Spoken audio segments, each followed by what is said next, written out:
Right. Today is September 24th of 2024. 40 years ago today in Pittsburgh, the 1984 Cubs clinched the National League East Championship, the first postseason appearance for the club since 1945. And we are delighted to have tonight with us center fielder Bob Dernier, pitcher Warren Brusstar, hopefully catcher Jody Davis, and trainer Tony Garofalo. Thank you guys for coming along. I can't believe it's been 40 years. How are you guys feeling about 40 years passing? Yeah. Yeah, it went by awful quick. It does, but it's also, we just had the opportunity, John, not long ago, in June, to go up and gather at the ballpark and Rhino statue and all of that. So it was great to see. A lot of the guys hadn't seen each other maybe in quite some time. So brought up, obviously it brought up a lot of memories. We haven't changed that much, have we? No, not at all. Not at all. Yeah, so I'm sure you guys remember that in 1984, the last time the Cubs had been in the postseason was 1945. There they are. Looking at the roster of the 84 Cubs, the only guy that was even alive when that happened was Davey Lopes. Everybody else was still just either a twinkle in the eye or coming soon. But these are the guys the last time that the Cubs appeared. And 1945, you might know, was Phil Cavaretta's MVP season. We had some great teams in the interim. But between 1945 in 1984, really the best team along that way was the 69 Cubs. And the funny thing about this team is how celebrated they are in Chicago. 4 Hall of Famers, a slew of All-Stars, and they came in second place. And that's how starved the Cubs fans were here in the area. Beloved team. As far as the collapse, though, as of August 16th, they were 9 games up in the National League. September 10th, they were now 1 game back of the Mets. And by the end of the season, they ended up 8 games out of that Miracle Mets team. So it's just kind of crazy to think that between 1945 and 1984, the best team was really a second place team. The year before the 84 team is 83 Cubs. Warren, you were on the team. If Jody is able to join us, I know he was on that team. Kind of fifth place finish, lackluster kind of year. And at least for a lot of people, the biggest thing that might have happened that year was that Lee Elia rant. But I mean, as far as going from 83 into 84, now we're talking, right? First, we got Bobby Dernier up, comes over to the club right before the season starts, right at the end of spring training, right? It was like March 27th. In that trade for Gary Matthews and a bunch of guys going over to Philly, became, as everybody knows, part of the daily double with Ryne Sandberg, was the first Cub to win a Gold Glove as an outfielder. His 45 stolen bases in 1984 were the most since Johnny Evers in 1907, and finished 17th in MVP voting, set career highs in all kinds of statistics, including hits and doubles and runs and so forth. And just kind of thinking back onto 1984, Bob mentioned before we started recording that we had spoken previously. And one of the things that struck me the most was how he said 1984 was the best summer of his life. So, Bob, what do you kind of remember just generally in terms of 1984 that made it so great? Yeah, and it's still true today. But I got to say, you pop Lee Elia up there on the screen, and Brew will tell you, having grown up in the Phillies organization and had a lot of years, came through the minor leagues, of course, and Lee was the third base coach when I went up to the big club in 1980, and he was there in 81, I believe. And then I think him and Dallas both left, if I'm not mistaken. Right. And Brew, you left not long after that, I believe. Right. I came over in So, '83. Yeah. Yeah. So anyway, my point was we all love Lee Ilya. This Right. guy was one of our, and is still just one of our favorite guys. He was one of those guys that a real players kind of coach, manager, a real tough guy, but still a soft heart. And Brew will tell you, you know, he was one of our favorites. Yeah, he's a great man. Lovely. He was, you know, you hate to see what happened to him in '83, but he was putting up for us, you know, and he did. He backed the players everywhere he went. He's, you know, he was a players manager and a great third base coach. We all loved Lee. Yeah, as far as the beginning, I'm sorry, go ahead. I was just going to say those comments, I think a lot of times were more magnified with regard to the things he said about the fans, but the heart of it was really trying to protect the guys on the club. Right. Yeah, which he would do. Right. Right. You know, he was definitely that kind of guy in the locker room, and even years and years after. You know, I saw him up at Dallas's funeral years ago, and you know, he'll always be connective tissue for Brew and I and many other guys. Right. But as far as the beginning, what's that? I was going to say he was probably the best manager I ever worked for in my 10 years there. Oh yeah. And you know, Tony, from that back then, it's different today. We all know, and that's good in a lot of ways. But the communication, you know, between the training room and the manager's office was always critical. And in our generation, we had a bunch of guys who obviously you had to tear our shoes off of us to keep us out of the lineup most of the time, even if we were dinged up. And Lee had a way of taking care of the players. He understood. He was a player. You know, so was Dallas. You know, that's why I think we were in pretty good hands throughout the whole journey. But I can tell you, going back to the beginning of that season, and Brew will tell you this. I'd love to hear his take on it too. But I think once we had the team kind of, you know, at that point in March, April, of course, we were still short, you know, two key members, three actually, I believe, Eckersley, Right. Hassey, and then of course Sutt. Right. And came George over. Frazier. But at that point, though, what I remember was I looked around and there was a lot of guys in the room that I had played with before in Philadelphia or in the minor leagues or both. Mm-hmm. And I think we all kind of looked at each other like, hey, you know, Boa was the best. You know, he said it best. You may have traded the wrong guys. Right. And we all, you know, I think we all took a little bit of that personal. But what were your thoughts on that, Brew, at that time, April, you know, early in that season? Well, we got off to a great start. I think we got off like 7-1, something like that, you know, and all of a sudden you start believing in yourselves and realizing, whoa, you know, like you said, Bobby, a lot of us, we'd all played together and we'd been together and we'd won everywhere we'd been. We won in Philadelphia all the time. And so we were used to winning. And that's what Dallas brought over there. I mean, Dallas was as would do anything for any of his players. I mean, he was very I can't think of the word that I'm trying to think of, but he's very committed to us, and we were committed to him.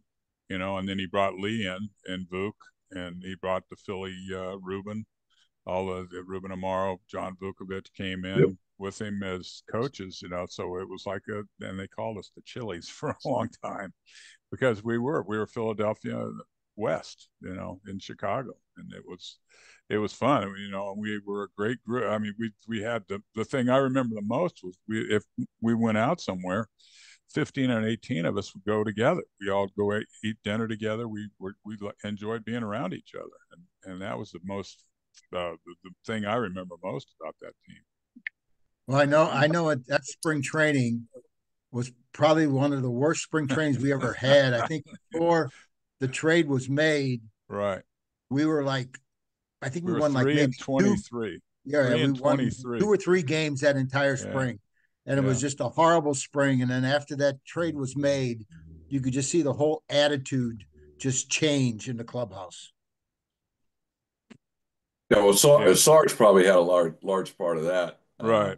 Yeah. When he walked in a room, he was still a day, right, Brew? Right. Mm-hmm. Yeah. I mean, he's, come on, jump on my back. Let's go. He played hard every day.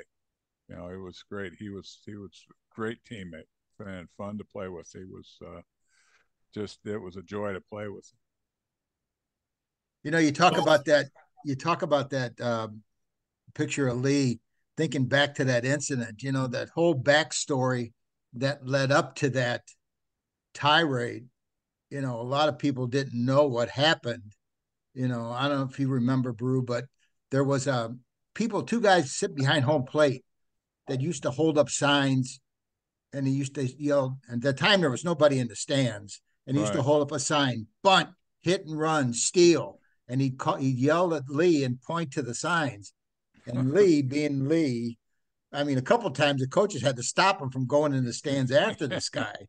So that was building up on him. And then I don't know if you remember this, but as we were walking back to the clubhouse on the left field line, and some fans threw some beer on a couple of the players. It was Boa and I think Zonk and somebody else.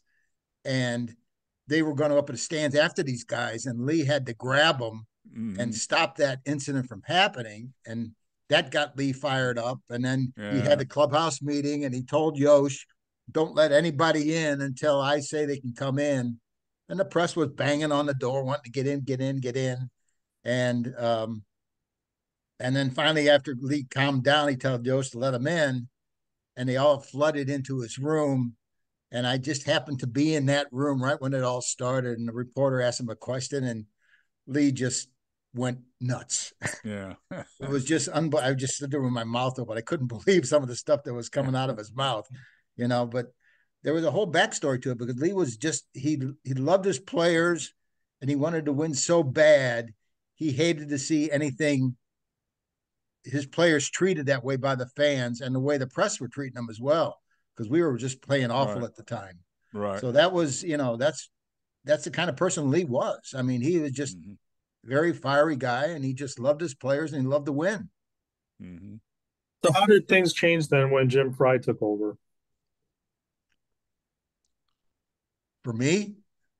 For anybody, yeah. Go ahead, Tony. Well,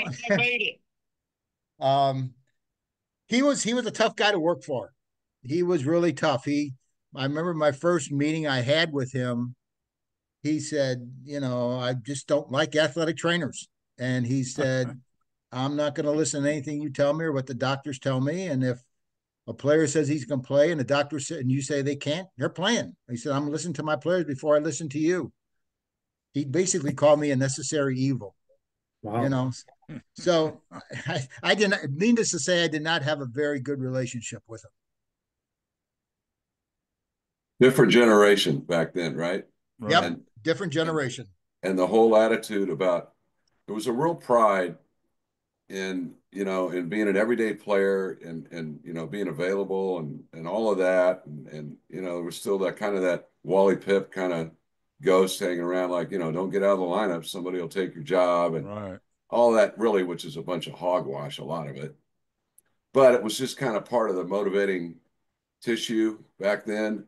You wanted to be one of those guys. That was your goal as a everyday player, was to become one of the guys, that was significant in the lineup, and they needed you in the lineup, and you wanted to be needed. And, that was a sought after position on the ball club.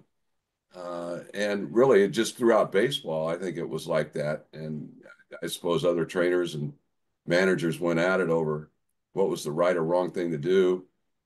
I wouldn't change anything, but I got to admit, the players today, and I've talked with them, and of course I coached not that many years ago, but I think the thinking is a little more sound today about what, maybe what the right or wrong things to do are in that regard, towards the player's health or whatever. I mean, I wouldn't have trusted myself, Brew. I don't know about you, but you'd ask me back then, there was a lot of days I should have said something, Yeah.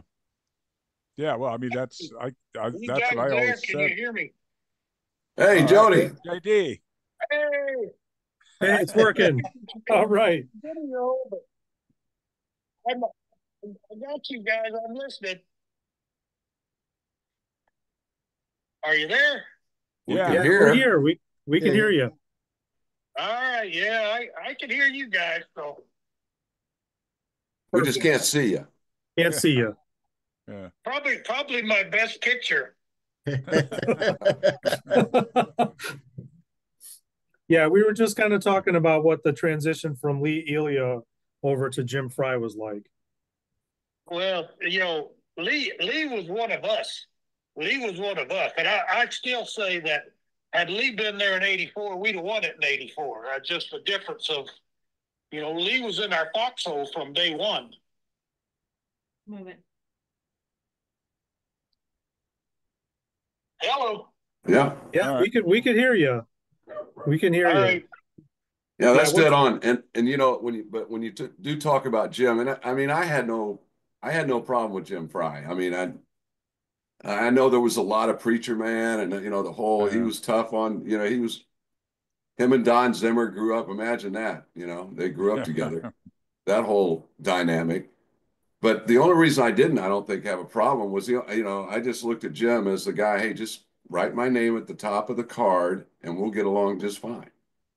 And that's kind of how I looked at him back then. And with the pitching, though, and the bullpen, and Jody, you ran the game from behind the dish. What was that like with Jim versus maybe Lee? Well, I'm going to go right there with you. He wrote my name in the lineup every day. So, all I wanted to do was play, and all I wanted to do was win. And so I really had no problem with Jim. Jim didn't say, I bet 10 words to me the whole time that he was there, but he wrote my name on that lineup card every day, which is all I wanted. And but going back to Lee, man, Lee was one of us. Like I said, Lee was in our foxhole. That's why, I think somebody said something to Zonk or threw a beer at Zonk. And, Zonk didn't have time to go get him because Lee was trying to go get him, I mean, and Lee, Lee backed me in everything I do. I got thrown out of a couple games arguing with the home plate umpire over pitches. I mean, the guy misses a strike and I get on him and we get into it. But Lee would be the first one there in my foxhole fighting. And, I just think Lee was one of us. Luke was one of us. Dallas was one of us. And again, Jim Fry wrote my name in the lineup every day, but I don't think Jim was fighting for us quite like Lee was fighting for us. Right. Yeah, the coaches have been mentioned more than once, and I got to tell you, I mean, John Vukovich was my favorite coach. I had him in both Philly and Chicago, so he gets the top shelf for me. But our staff of coaches there, with Ruben Amaro was key for me. But with Johnny Oates and Billy Connors, and of course Don Zimmer sitting there, and coaching third base and sitting in there in the locker room playing cribbage with Hacker in the morning. I knew we had a smart bunch of coaches, and they had seen, a large part of the story long before we got there. And I tapped into them. I know you guys did too, but we had a fortunate crossing of the paths, if you will, coaching wise on that ball club. Right. Johnny Oates. I mean, we were pretty lucky. Yes. Yeah. Oatesy meant the world to me, man. I mean, Oatsy's in charge of my Gold Gloves. No doubt about that. All right. So, Jody, you can't see it, but we've got a little bit of a slideshow going on right now. So, with regard to Warren, I know you came over to the Cubs on a trade with the White Sox in January 1983. How did it feel kind of being in the ballpark across town from where the other team was winning the AL East or AL West? Yeah, I was happy to be, I felt like I was home again when I got to the Cubs. I mean, we had strong ties in Philadelphia, and then there was a bunch of us there in Chicago with the Cubs. And I felt way more comfortable there than I ever did with the White Sox. You know, I enjoyed playing for the White Sox. It was fun playing in the American League and seeing different ballparks. But as far as my career was concerned, I was much better off in Chicago with the Cubs than I was with the White Sox. You know, and I enjoyed playing for the Cubs. I mean, that was a great. I mean, you get a chance to play in Wrigley Field. Wow, what a thrill! You know, I tell people that every time anybody I ever talk to about baseball that I got to play in Wrigley Field for 3 years. So, do you remember your first career RBI? Oh boy, yeah, I do now. Yeah, I I walked with the bases loaded off Bill Campbell in Philadelphia. Yeah, I walked twice in my career. The other time I walked was Nolan Ryan walked me. No kidding. And I really had a great deal of respect for him. He should be a Hall of Fame pitcher. All right. So what about this card here? I don't know if I've ever seen anybody look angrier on a baseball card in my life.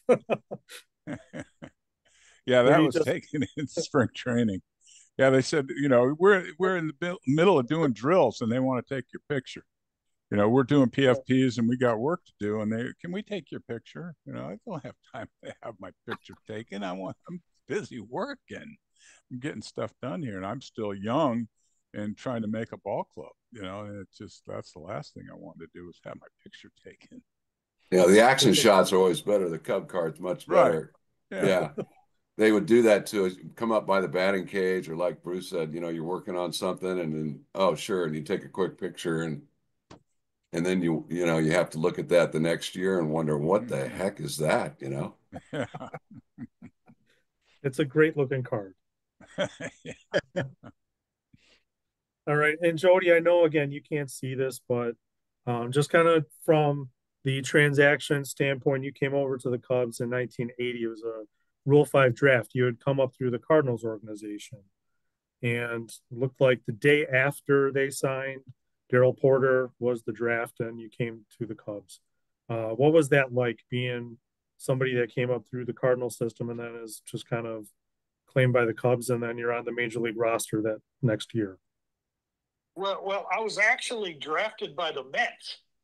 And I played 4 years in the minor leagues with the Mets, and they traded me to the Cardinals. But like you said, I spent AAA with the Cardinals.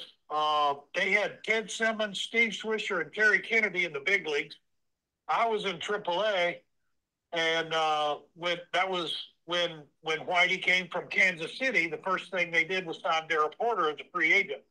So the Cardinals at one time had all 5 of us guys. Had Darrell, Simmons, Swisher, Kennedy, and me, all at the same time. And, you know, I was Rule 5 by the Cubs and went to Chicago, which, you know, at that time in my career, all I wanted to do was get to the big leagues. And it's kind of ironic because in the minor leagues with the Mets, you know, we're watching the Cubs on TV every afternoon, and then turns right around and go into 81 there, and I'm with the Cubs. And, you know, just kind of ironic, but great. It wouldn't change nothing for the world, I can tell you. Yeah, so in 90 or 84, you've got 94 runs batted in, which puts you in pretty select company. There's only 2 Cubs catchers ever to drive in 90. It's you and Gabby Hartner, which was pretty cool. And top 10 MVP finish that year too. So it's a pretty good year for you. Yeah, and you know, it's kind of ironic because going back to 84, we were fighting the Mets, you know, to win the division. And I'm looking at those guys, and all those are my minor league teammates. I'm going, you know, if the Mets hadn't traded me the Cardinals, that would have been my team. And but it helped me a lot because a lot of the Mets pitchers I'd caught in the minor leagues, I knew, and it really helped me out a lot in that season. So what I recall is you wore the Mets out. That's what I recall.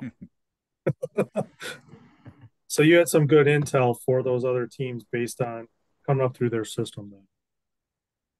Yeah, but the Mets should have never let me get away, but thank God they did.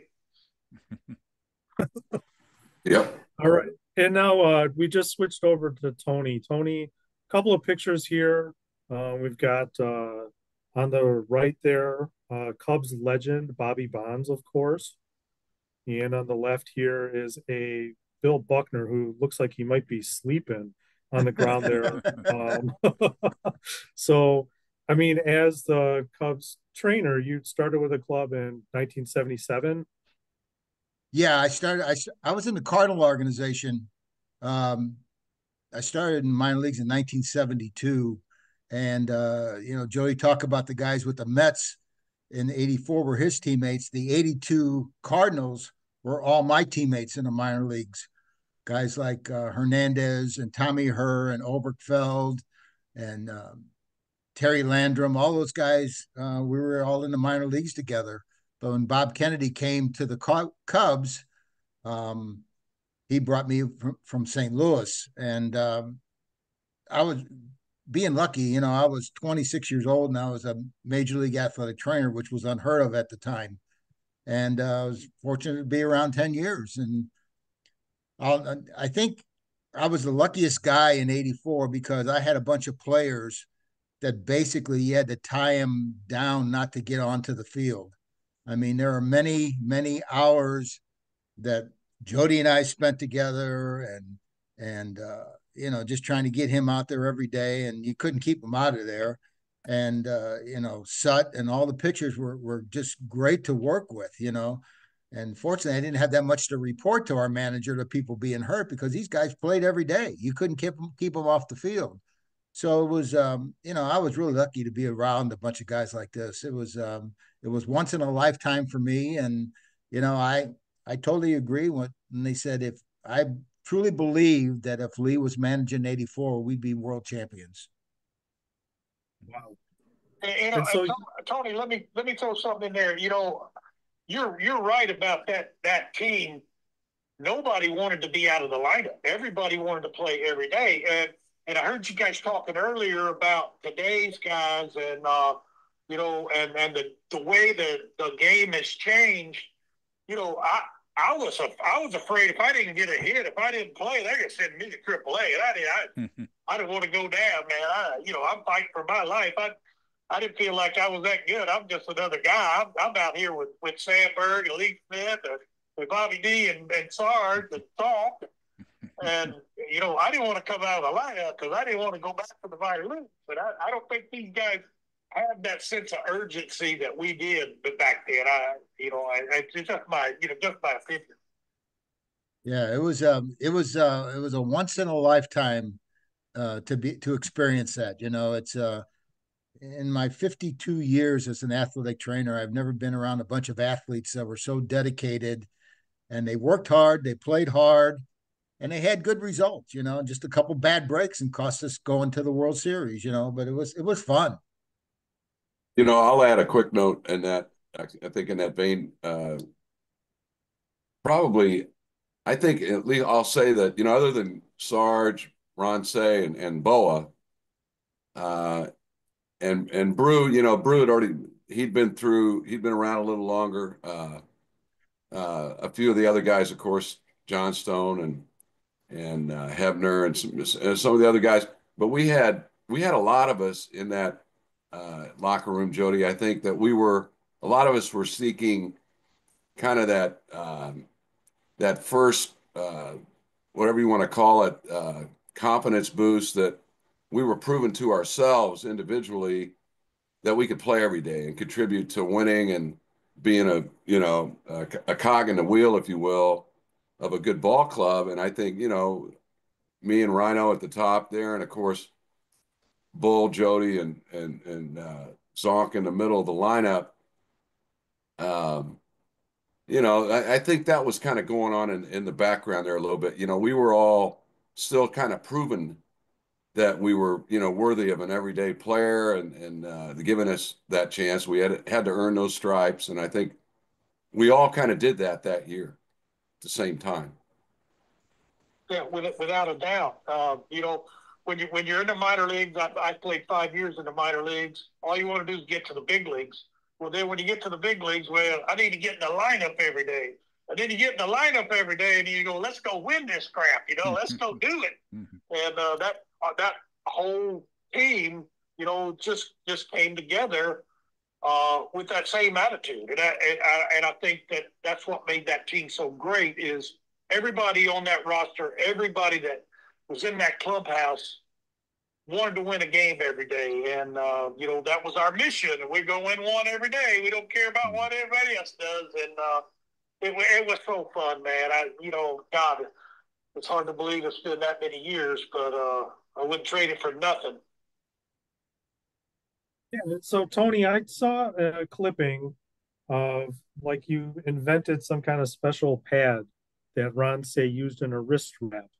And we saw his average go up from like 212 to 240 by the end of the season. He went on a streak where he's hitting home runs left and right. I mean, how much inventiveness and entrepreneurship do you have to have in your role now? Well, it wasn't the only thing we did for Say was he had two belly sprained wrists, and we just wrapped his wrist up. But the pad you're talking about, Jody and I got together on it because he was always getting foul balls off the left shoulder or his right shoulder. Excuse me. The left shoulder had like a catcher's chest protector time, had a pad over the left shoulder, but the right shoulder was wide open because they didn't want to interfere with the throwing. So we kind of got together and got a piece of an old catcher's mitt and cut it out that had plastic in it and made a flap on his right shoulder that if a foul tip came back, it would hit the pad and not his shoulder. But yet when he threw the ball, the flap would not interfere with his throw. And being the intelligent people we were, we didn't think about getting it patented. And they said, oh, well, it'll never work. Catchers don't want that on there. It got Jody through. It saved Jody's right shoulder a lot that season. But now if you look at the catcher's equipment, they have pads on both shoulders. So, it was just, the necessity was the mother of invention on that time because we had to do something to protect his shoulder because his right shoulder was taking a beating with the foul balls. And it worked, didn't it, Jody? It worked, and we both should be slapped in the face for not getting a patent on that. Yep, but it worked. It was it served its purpose, and it got him through the season. But Say, if you look at the pictures of Say in the last part of the season, I think the first game he hurt his wrist was in the Sandberg game. He hurt his left wrist. He got hit with a pitch. And then later on in the season, he hurt his right wrist. So both of his wrists were taped up really tight for the entire season. Yeah, so here again, Jody, for your information, we've just got a team photo from '84 showing a lot of guys that look about 40 years younger than they do today. A lot more mustaches than you see nowadays, which is kind of a poor thing. Warren, I see you're not sporting a mustache any longer. No. Mustache went when I went to Hawaii and started snorkeling. So Jody looks like the largest mammal up there in the back row, doesn't he? Jody, did you ever have a cap, or was it always just a helmet? Say that again. Did you ever have a cap, or was it always a helmet? I never had a hat. 8 years there, Yosh was too cheap to give me a hat. Here, you got your helmet. You wear it all the time. That helmet was hot, but that was kind of a signature thing too there. So I know I got a helmet on in that picture. I don't know which picture it is, but I got a helmet on. It's a team picture. I went to Randy Hundley's fantasy camp. Yeah, Yosh would have sold you a hat, probably. Yeah. There was probably one on my bill every month. And so here's kind of the roster from the team that year. Kind of looking at this, some names, a lot of the fans here may not have thought about in a while, but I'm assuming that you guys keep in touch to some extent, maybe with some guys, maybe some not. But as you kind of look at the list, what are some of the best stories you could think of about some of the guys that maybe aren't on the call right now? Hey, let me hit on the guys who already got called up to the big club up there in heaven. You know, we're missing George Frazier and Jay Johnstone, Scotty Sanderson, Tom Verizon, Gary Woods. Am I missing anybody? And of No, course, I our don't whole think so. coaching staff and Jim Fry, they're all up there watching Yeah. in the big bleachers. But we have, you know, we have some guys missing from the roster now. We're getting to that point. Oh, Bill Buckner. And Billy Buck, that's right. Yeah, he passed away. Bill and I went to high school together. Yeah, that's right. Yeah, we went to high school together, and Rich Bordy, Dick Ruthen, and myself all went to Fresno State. Oh, really? Yeah. I didn't know that. Yeah. That's pretty cool.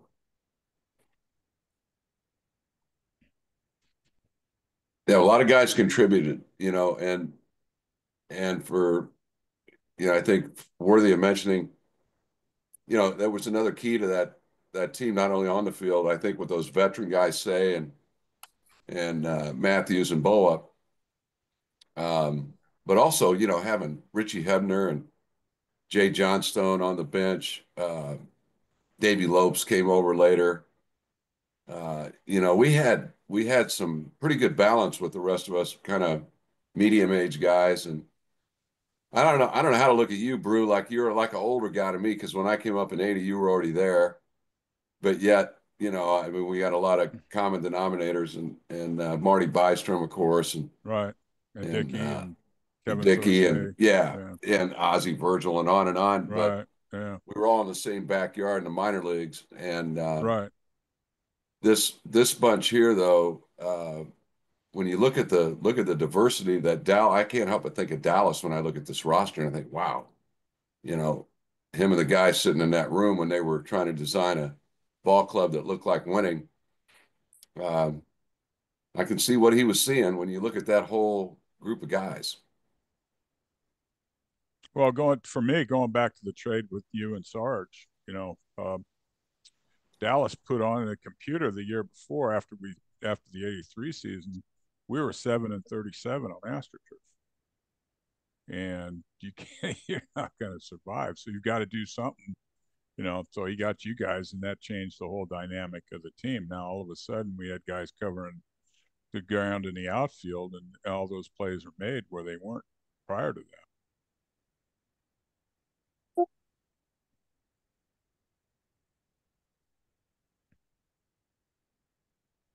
Hey, Jody still there? Oh, did we lose him? Jody, are you still on? Yeah, I'm still here, but I lost everybody. Yeah, okay. Sorry, guys. It might have been my fault. I apologize. Okay. Well, I was just going to ask Jody, because that one name that jumps out for me, although we didn't get to see him on the field a whole lot, but how about Lakey, Jody? Steve Lake. Oh, Lakey was irreplaceable, man. I mean, I caught a lot, but you know, Lakey got the nickname Stunt Man, and it's crazy, and people don't understand. But I could catch every day for a month, and Lakey would get a start, give me a day off, and he'd get 5 foul tips and run over twice at home. So that's what we called him, Stunt Man. My day off, and Lakey's in there, but Lakey was a great defensive catcher, man, and he was one of us. You could tell Lakey was in the fight every day. And he came and battled his butt off, and just the perfect guy for that position. Yeah, so during the season, then trades are made. Dennis Eckersley comes over. Rick Sutcliffe comes over. Big boost to the rotation. How did it feel to know you were with a club that was interested, even in May, of adding to the roster? Well, Go ahead, JD. Dallas. It was Dallas. That's Dallas knew what winning looked like, and he knew the pieces of the puzzle, and he went and got the right pieces and plugged them all in. And you guys were talking about it earlier, the spring training when, the last 2 or 3 days of spring training when Bobby D and Sarge came over. Well, for me, that the two biggest pieces of the puzzle. Bobby D's leading off front of Rhino. Sarge is a veteran leader in the clubhouse, hitting third. I just feel like the whole attitude of the team changed with that trade. Just Sarge in the clubhouse and then Bobby D, Gold Glove center fielder, and the leadoff man in front of Rhino. That's what started the ball rolling. And I think a good thing too is we started the season on the West Coast, so we didn't have to come back to Chicago, New York, Montreal, Philadelphia, and play in the snow. We opened on the West Coast and came home a little over 500, and that just got the ball rolling. Mm-hmm. Right. Yeah, we had a real good West Coast trip. I think all one thing that jumps out to me too, and just kind of reflecting on that first half of the season too, and I know how I'm out there in center field, so I'm not intimately involved in the pitching and the starters, bullpen, and the whole act. But we had a lot of guys contribute to the starting rotation before Eckersley and Sutt finally did arrive, and ran into Chuck Rainey back in July. It was good to see Chuck. He pulled off. He was a magician, and he gave us a lot of innings. I remember that through those stretches, and our bullpen and Brew. I was curious. I thought about you earlier today, and I wondered what your take was. But what role wise, what we had out in the bullpen, we all knew Lee Smith. And Right. back then, that spoke for itself. But we had, Brew, Stoddard, Frazier, Bordy as kind of it didn't really matter, did it, Brew? I mean, whatever the situation called for, one of you guys and more than one of you guys would contribute, whether it was middle of the fifth inning or the bottom of the eighth. It didn't really make much difference, did it? I don't remember. No. It wasn't like a defined role, so to speak, right? No, not really. And and the crazy thing about it, of anything out of that bullpen, was we didn't have a left-hander. Steve Trout was the only left-hander on the club. That's right. And he was a starter. So and it didn't matter. We as right-handers could get left-handers out just as good as we could the right-handers. So it didn't matter. So we didn't really need a left-hander.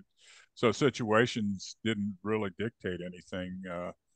He just pulled whoever was hot, stayed out there and just kept going. And then they had Lee to come in and shut everything down in the ninth. Or maybe the seventh. Yeah, that's true too. Yeah, back in those days, he pitched 2 or 3 innings at a time. Yeah, so it wasn't as well defined, right? I mean, the right. roles, you were kind of ready every day, right? Just like we were. Right. Yeah, I mean, that's what I enjoyed. My whole career was coming to the ballpark. I didn't have a day where I couldn't pitch. I was ready to play every day. We've got some highlights. I was able to find videos on YouTube, so I hope this works. The first one, Jody, again, I know you can't see it, but this is September 14th of 1984, and it's not seeming to work anyway. But you hit a great.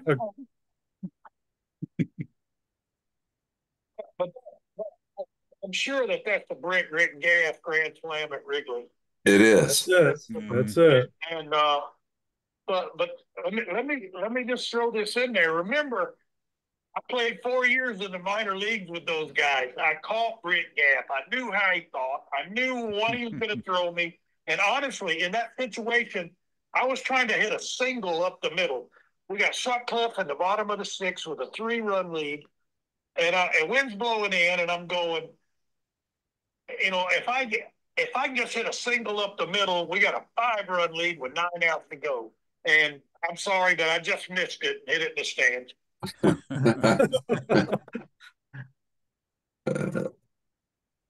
So this kind of, as you're coming down the stretch here, you're feeling pretty good about winning the division at this point? Well, think that day while I was running around the bases, everybody at Wrigley Field realized we're going to win it because it just kept getting louder and louder and louder. And that's a highlight, the one moment, my best moment in the big leagues, just because of all the circumstances. I think there's 16 games to go. We got a 5-run lead. They got to sweep us to make it a race.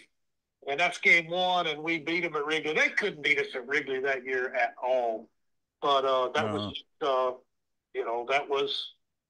just another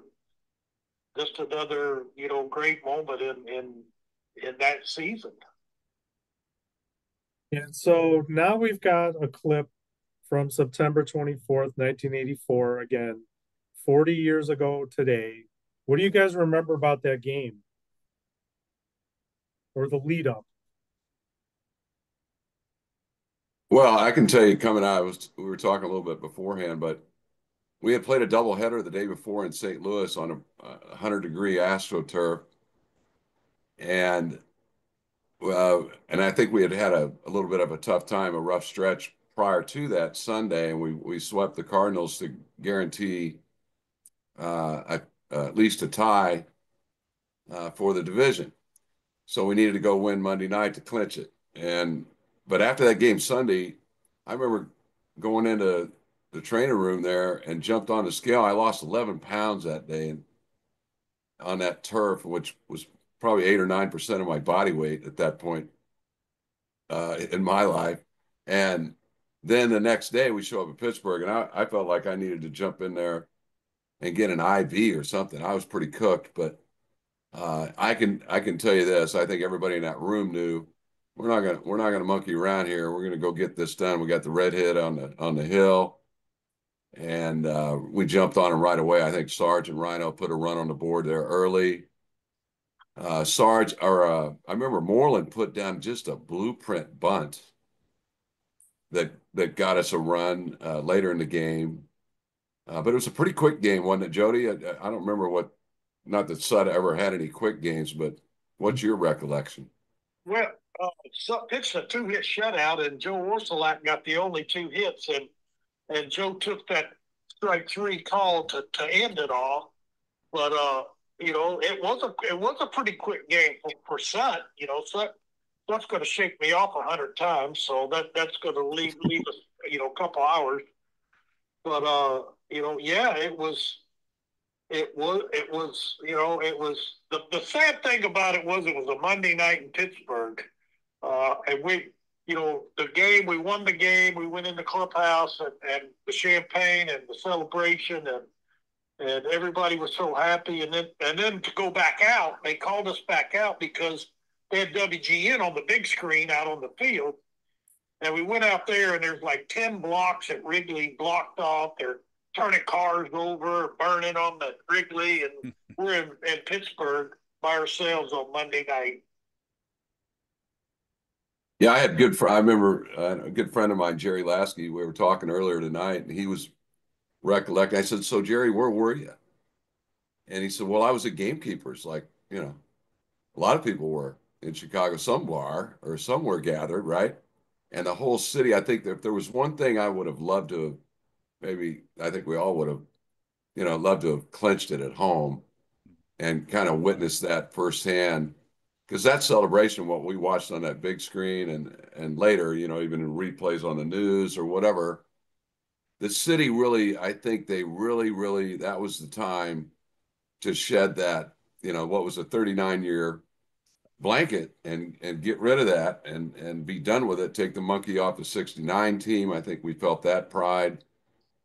And but the city, I think just the sports fans they had been waiting for that, right? That was a huge night for Chicago sports fans. I remember being born and raised in St. Louis, I was hoping we would clinch it in St. Louis. My dad was in the liquor business. My dad got all the champagne donated for our celebration, and we were ready to celebrate. But the Mets had to win that day to spoil our celebration in St. Louis. So we get to Pittsburgh, and what I remember, there's 2 things I remember, and I talked to Brew about this in June when we were together. I remember running out to the mound after we clinched, and I looked up, and who was coming over the top was Brew. And I still have that picture of him flying over the top of me, jumping onto the pile, and it was just unbelievable. It was such a good time. And then, like Jody said, going out to the mound and sitting on the mound, drinking champagne and smoking cigars, watching the celebration at home. But if you remember, when we came back from Pittsburgh after that game, we landed at O'Hare, and the pilot said we cannot go to our normal spot because they got the airport closed. All the people were gathered at the airport.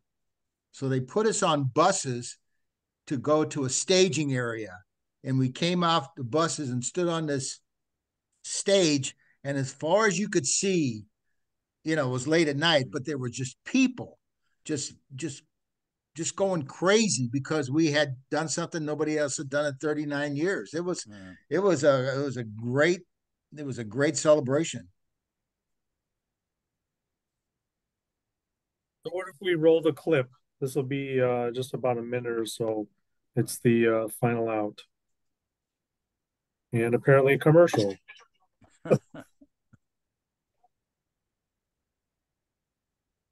Boy, things were pretty cheap back then, weren't they? Yeah.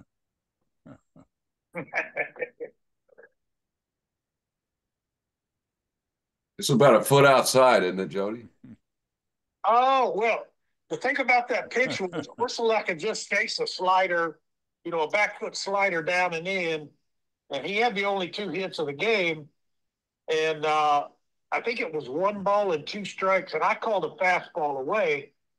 And the only reason Sut threw it was to set up, he's going to throw another back foot slider, and try to get Orsulak to change.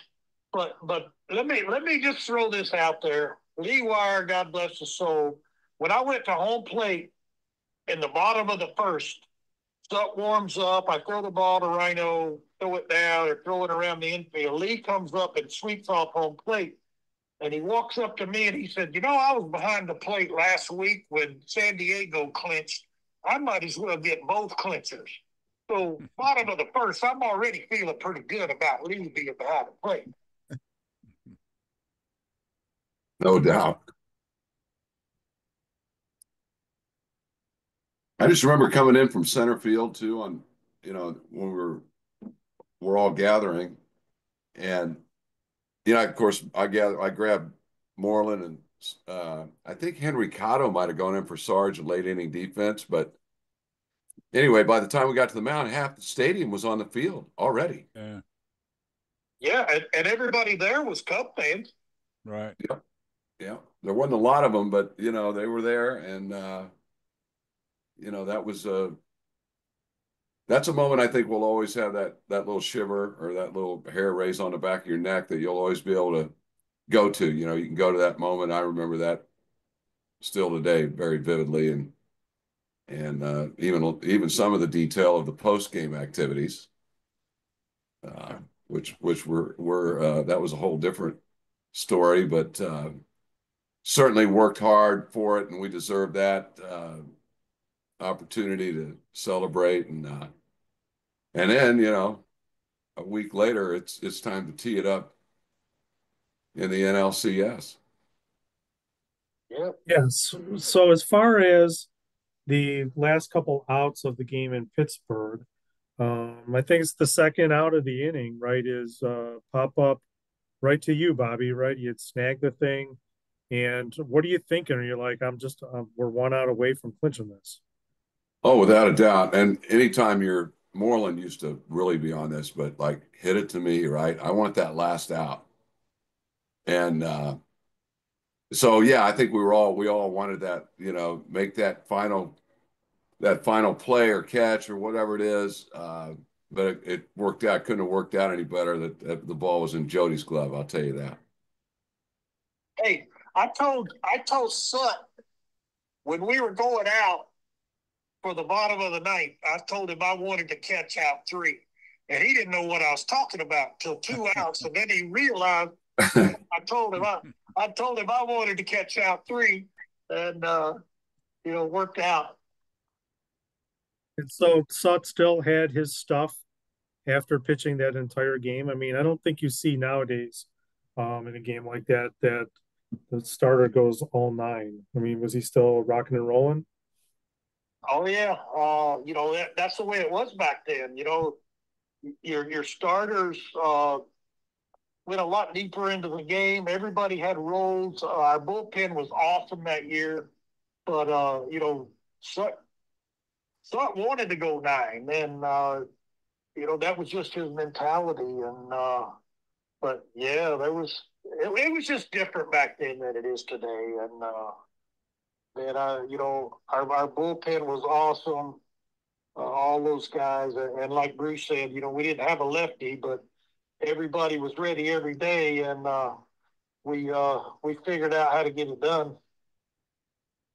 So it sounds like you needed an escort to get out of the airport. That's how popular you guys were. How is Wrigley Field when you walk in there for game one of the NLCS? I don't know. I felt like I was going to a Beatles concert or something. At Wrigleyville was happening. I remember that. Yeah. Well, remember the Sunday we had that Sunday before we started the championship series. We were all in the locker room, and then Dallas came down and says, "You guys got to get out to the field because the people weren't leaving." And we had to do a curtain call around the field because the people were just going crazy. And some guys were in the shower, some guys were, halfway dressed, and everybody put their, clothes back on and went out to the field, and we had to walk around the field because people would not leave. It was crazy. Yeah, and you know what else, Tony? And really the second half of that year it really started happening. That was the beginning of people, across the street starting to be up on the rooftops with the lounge chairs and the barbecue grills, and they were all up there that day. And certainly during the NLCS, that was the beginning of the rooftops. Right. Of course, we know what it's evolved into today. My goodness. Yeah, amazing. So I don't know if you could see this right now, Bobby. Does this ring any bells with you? Do you have any memory of this, or is this something you completely forgotten about? No doubt Yes, about it. Yeah. I'm hunting the first fastball for a strike I can find, and practice that at bat in the backyard and everywhere else along the way. Couldn't wait for that at bat there in the bottom of the first. But I think I was not alone. We had a lot of guys hunting fastballs that day. Mm-hmm. Yeah, so why don't we watch the clip?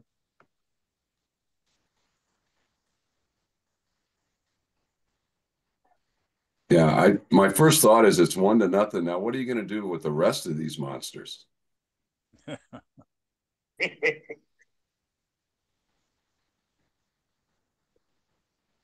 didn't waste much time with the home run trot, Jody. Just let me get in there and let you deal with that next guy. Yeah, that was a pretty fast trip around the bases. And so the end of the first game. Brew got the final out. Right. Yeah, there's Warren with the final out. Yeah. Oh, and another commercial. Sorry.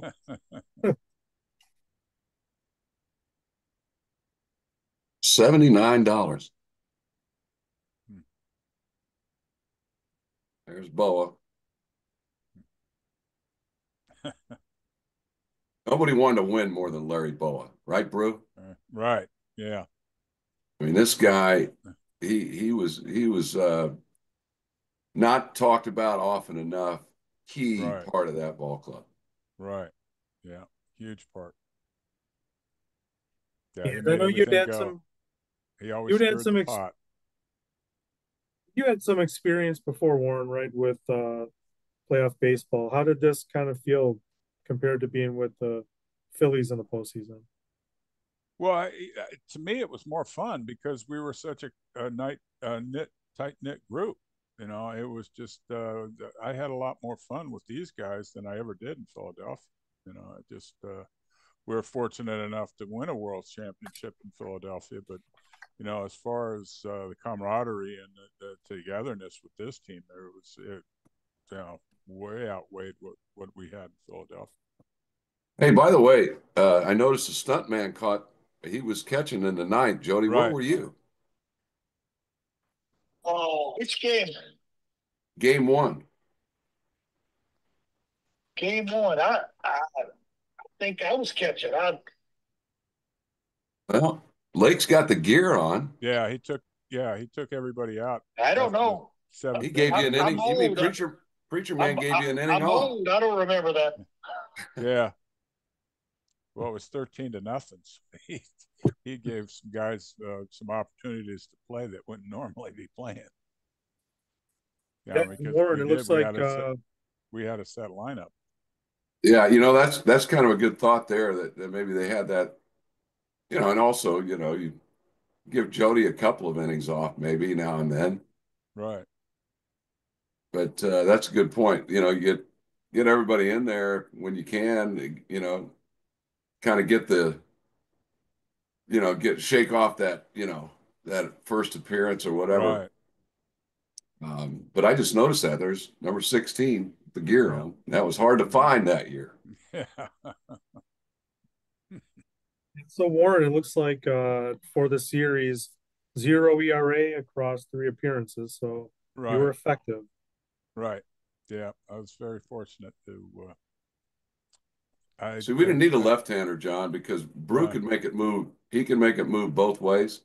Yeah. Yeah, so I never had any problem getting left-handers out. In fact, I got to the point where I enjoyed facing left-handers because I could jam them with my slider. It was a more effective pitch than my sinker by that time in my career. And after game one, how are you guys feeling against the Padres? 13-0 win. Well, Wrigley was jumping, I'll tell you that. Yeah. Going up, pre-game, during the game, they couldn't get enough. And even post-game, didn't want to leave. But it was still only one game, and we knew that. And we knew what we were up against, and it was more check the box and let's get on to tomorrow. Mm-hmm. Yeah. So like game said, two is game. Game 2 is another win for you guys, 4-2 at Wrigley.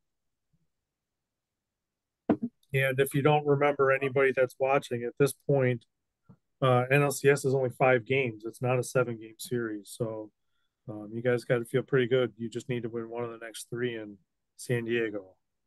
So here's a quick note on that one, the second one.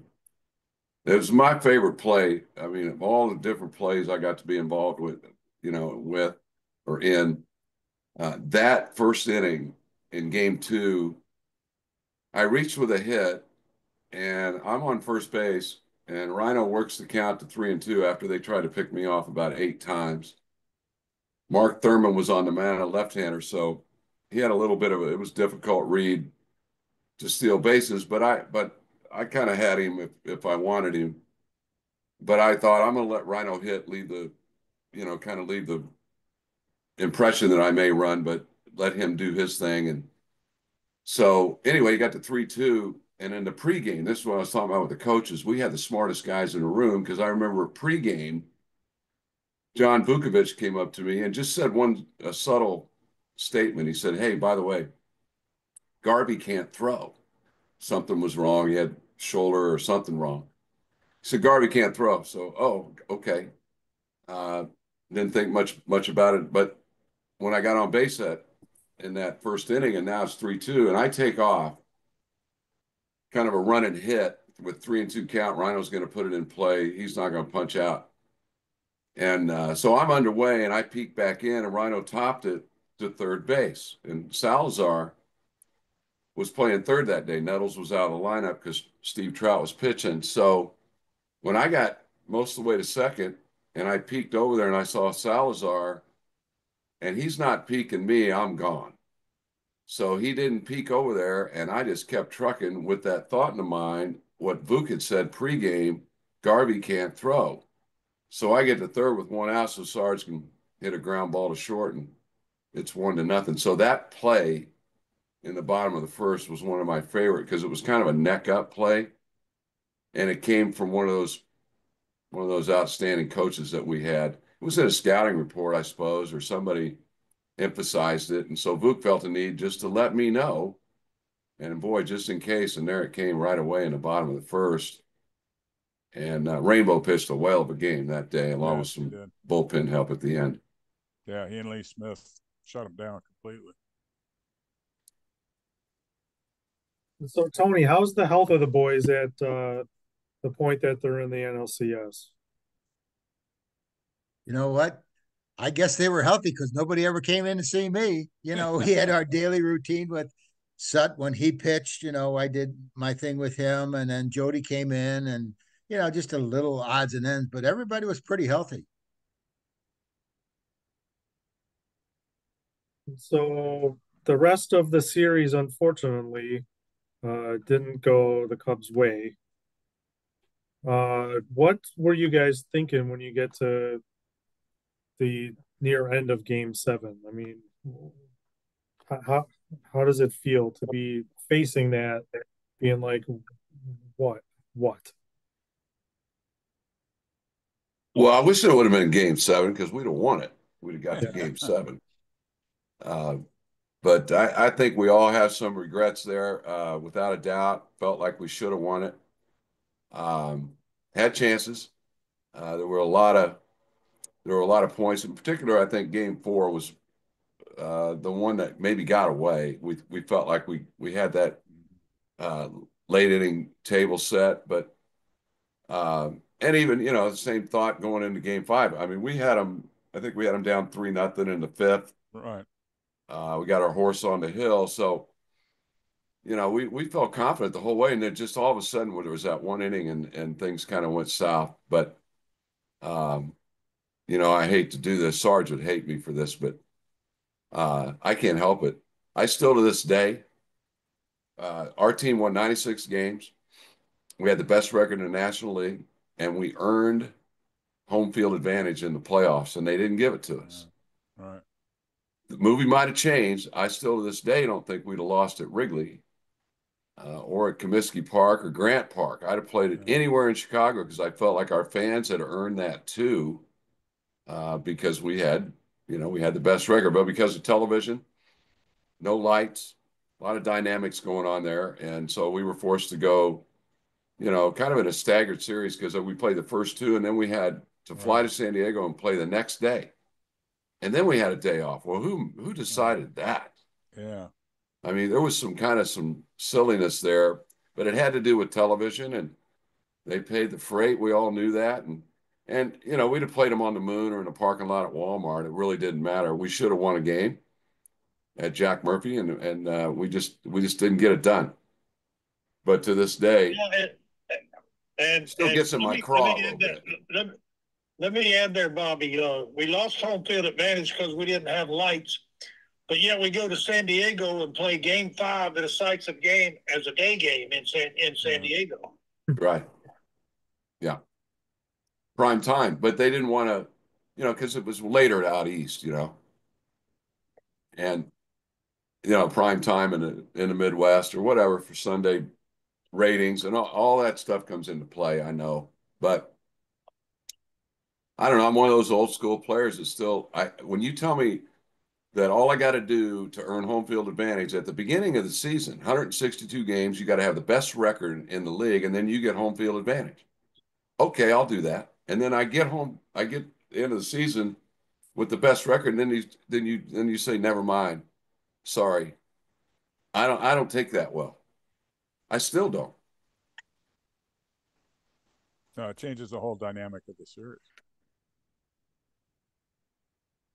But, next year they go to best of 7. That was another factor. We were best of 5 up through 84. Then the Cardinals and Royals hooked up in 85. And the NL and ALCSs were both best of 7 as well. So, a game changes, it evolves like it has even in recent years. Playoffs are different today maybe than they were 10 or 15 years ago. So there's a lot of woulda, coulda, shoulda. Sarge hates that, so I think of him when I'm making that statement on the home field stuff. But I think we'd all agree that we should have won a game, and we had every opportunity to do so, but we just didn't get it done. Right. Yeah, how do you feel like if you play the shoulda woulda game that you match up against the Tigers then if you were able to have just one more? Well, I told Alan Trammell, Jody, you were in the room together. We were all coaching together back in those days when Lou Piniella was managing the Cubs and in spring training or whatever. And I remember needling Trammell a little bit. I said, you guys would have had a lot more fun beating us, but it would have taken you 7 because you wouldn't have won 3 of them. I know that for a fact because we played those at Wrigley. Yeah. You're right. It's that's the thing. We should have won one. And of course we didn't feel like anybody could beat us 3 straight anywhere. And then it happened in San Diego, but we wouldn't have got swept, I can tell you that. Right.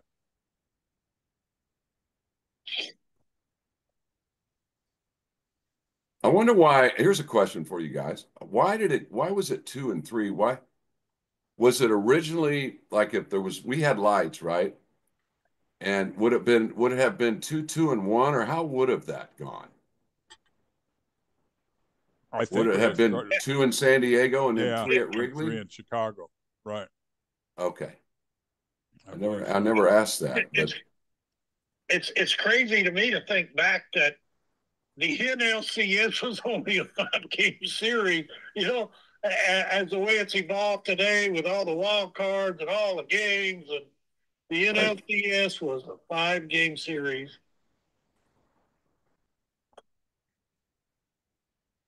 There's I'll no tell you what. do-overs. No do-overs, but if there was one thing to say about that too, also, I still tip my hat. San Diego was a good ball club. And they had a lot of veteran, they had some guys in there and a few younger guys like we had, but Garvey was just rough on us, let's face it. And Tony Gwynn. Yeah. And they had some veteran leadership, Goose out there and Nettles, and they'd been through it before. That's a good looking baseball card, by the way, right there on the screen. But yeah, that San Diego team, they deserve credit without a doubt. Well, I think at this point, that was really the planned portion of the evening. It's been a blast listening to you guys talk about reminiscing about the games 40 years ago. Do you have time, if there's any questions, to answer a few questions? Sure. Sure. Yeah. Okay. If anybody has one, just unmute and go ahead, fire away. I got one quick question. Brew, what's the temperature out there in Hawaii right now? No, I'm not in Hawaii. I'm in San Diego. Oh, you're in San Diego. Okay. Yeah, it's only 85. Oh, okay. It looks kind of nice. Yeah, I'm heading to Hawaii pretty soon. Okay. Anybody? No? All right, guys. Well, thank you so much for doing this. I can't believe, just like you guys, it's been 40 years. I wish I would have been one of those people out at the airport. But unfortunately, my parents were like, we're not doing that. Are you crazy? But this has been a blast. So I hope you guys had fun. I know you guys Yeah, do John. connect a little Thank bit you. over the years and so forth. But I just can't believe how time has flown. You brought so much joy to the city of Chicago, and I can't thank you enough. So appreciate it. Hey, back at you. I got one final thing just for the fun of it. Jody, the Bulldogs I think they're a 2-point favorite down in Tuscaloosa this Saturday. What do you think about Georgia? Well, I'm a Bulldog born and raised. Bulldog born, Bulldog bred, and when I die, I'll be Bulldog dead. But after watching us, I went to the game in Lexington last weekend and watching Kentucky. I don't know whether we were thinking about Alabama then or not, and Alabama's kind of been that spur in our shoe. So I don't know. I'm optimistic, but Alabama's Alabama, and we got to go on the road. And we're 2-point favorites, but I saw today where Alabama has a 66% chance of winning the game. So I don't know how that works out, but I'm a little nervous about it. But you know where I'm going to be Saturday. I'm going to be right here in front of the TV. We couldn't get tickets to Tuscaloosa, so I'm going to be right here watching it on TV. But I don't know. I'm a little worried about it going on the road. Well, good luck to your Chiefs this year, Bobby. So far, Yeah, so we're good. off to a good start. We got a hell of a quarterback who used to be a pretty good baseball player too. Yes. Yeah, agreed. Yep. Yep. All right. Well, thanks again, everybody. Hopefully we'll catch you back out at the Cubs convention at some point.